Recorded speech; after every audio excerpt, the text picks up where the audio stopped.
Hi Belen, I know Hi. I only just met you, but I'd like to find out some more information about your career so far. So I've heard that you went to your Federation boarding school. What made you choose to do that? I was 13 years old when I did that, and it was a no-brainer. It was still a sacrifice for my parents and myself because I was leaving home Of course. at a very early age, but it was a no-brainer because at that point they saw something in me with golf, like they saw a future, and back home I wasn't going to be able to develop Yeah. up to my potential. I was not only the only girl there at the club, but I had no facilities and I had no team around me that could get me to the next level in terms of fitness, nutrition, practice. And so attending the boarding school was easy, the best thing that I've ever and my parents ever done for me in terms of opening new doors and opportunities for my future career in golf. At the school, I was able not only to develop as a player, but as an athlete as well, and as a girl. Like I encountered myself with lots of obstacles that I needed to face on my own. Yeah. Obviously, I always had my parents at arm's reach, but I was there by myself and making decisions that led me to the best decisions later in life. But I had a great environment because I had lots of girls around me, the same with the same personality as I was, as competitive as I was, and with one goal was to become the best player I could be. And before I was on my own there, I had like 3 4 girls that were doing the same thing that I was doing, waking up early, sacrificing parties over practice. So I didn't feel strange. I felt like one more. And I went, that's where I developed my passion for fitness as well, because I understood how important it was to link fitness and a healthy lifestyle with golf. Yeah. Also, I learned time management because now I was not only a student but a student athlete. So it prepared me a lot for college as well, because there was still fun, but in a day I had to put in studies, golf, and fun, which it's pretty much what you have to do and what you have to learn in college.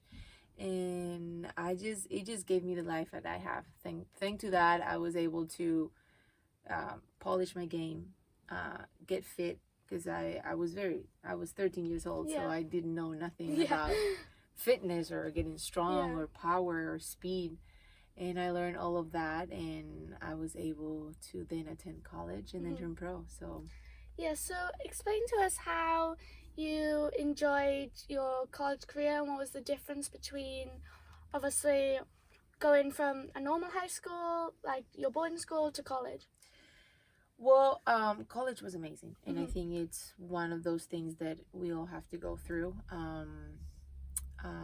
It worked a lot going from high school to boarding school to college, because you need that learning time to be on your own and make your own decisions. I mean, you always have your family, but in college is so they're far away, so you'll have to make sure you make your own decisions. But especially the time management, I'll say, it's what helped the most when I was going in from boarding school to college. And also the part of being on your own in boarding school and doing things on your own helped to be on your own in college later on.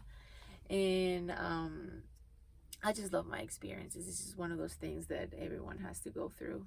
Yeah.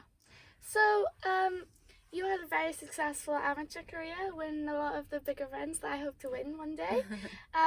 What would you say was your highlight? Well, I remember that summer 2006, right before going to college, that I won everything that you could win. Obviously that was my last year at boarding school, so my level was at my highest. We worked on so many other different things that made me accomplish all that I accomplished. And I don't know, I just remember I was invincible, and it's a great feeling, and of course.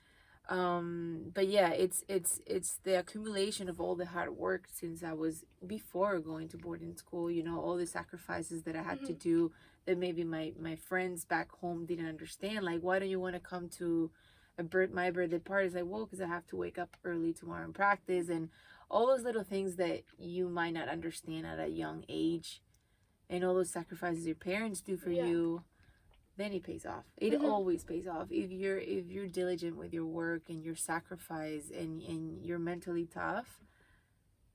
It always pays off. So I had one of my best summers ever. That's so nice. So you had a pretty successful college professional career too. So what would you say that was the difference between going from college and being independent on tour? What would be your tips and tricks to help us out?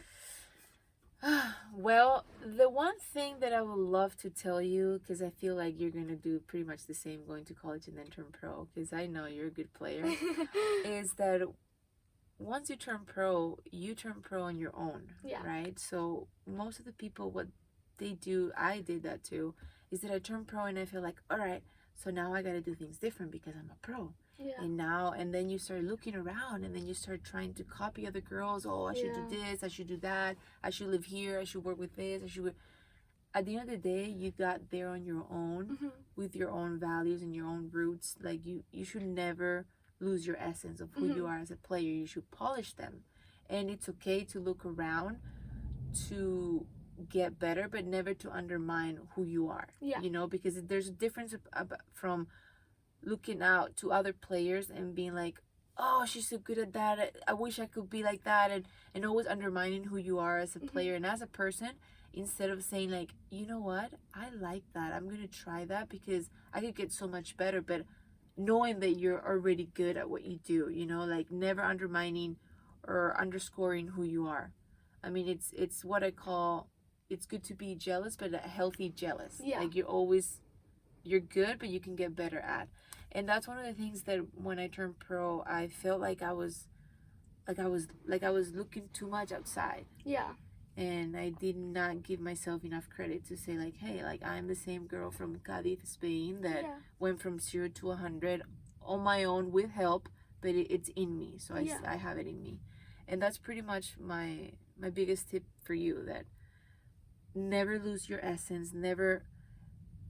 The best thing that you can bring to your individual professional career is to keep those around you really tight, because you're on your own out there, is true, but the closer you are to your family and your core and your roots, the better. Because it's a long career, and you're traveling pretty much every week of the year, and you have your friends on tour, but at the end of the day it's you.